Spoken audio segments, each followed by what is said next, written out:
En aquesta classe de primer d'ESO només hi ha un nen que encara no té mòbil. És cap als 11-12 anys quan els pares es comencen a plantejar si compren un telèfon mòbil als fills. En els últims anys hem notat que els nens s'apropen al mòbil o tenen mòbil abans que no ho tenien fa potser 4 o 5 anys. Si el pati abans estava molt centrat en la pràctica esportiva, doncs en aquests moments molts nens continuen també jugant, però d'altres prefereixen compartir estones amb el mòbil. L'edat bàsica per tenir un mòbil és l'edat en què el nen o la nena és responsable per mirar els continguts i saber què és el millor què és el que més li convé. Pares i professors tenen un paper clau a l'hora d'ensenyar-los com s'ha d'utilitzar el mòbil, un dispositiu que els obre la porta al món digital, però també als riscos que s'hi amaguen. Per fer l'educació vial, tu no deixes el nen sol que travessi el carrer. Primer l'acompanyes, després li deixes una certa distància i quan ja n'està segur el deixes travessar. Passar de 0 a 100 és donar-li un mòbil i dir fes el que vulguis.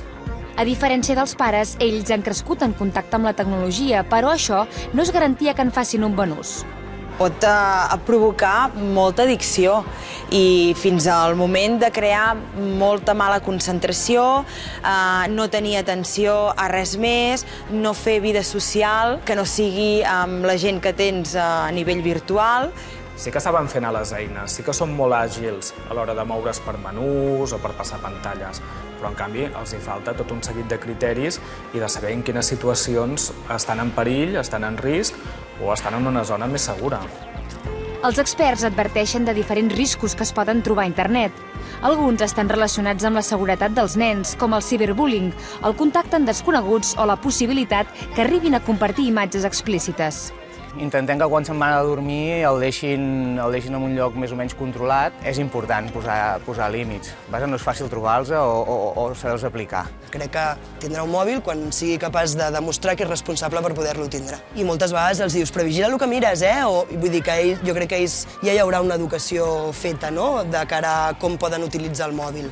És cert que els nens i les nenes cada vegada avancen més precoç l'edat de tenir un telèfon mòbil.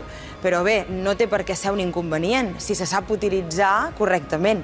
I si els pares no donen una obertura molt àmplia de tots els continguts. S'ha de restringir, s'ha de pactar, s'ha de tenir unes normes i sobretot uns horaris. Van fer com un tipus de contracte raro, no?, on ficaven totes les normes allà, em ficava tot el que havia de seguir. Jo crec que el podria utilitzar una mica menys, perquè estic tot el dia amb el mòbil. Hi ha vegades que l'utilitzo més o menys, als patis i tal, a casa, a les nits, potser, però normalment sí que faig un ús més o menys responsable.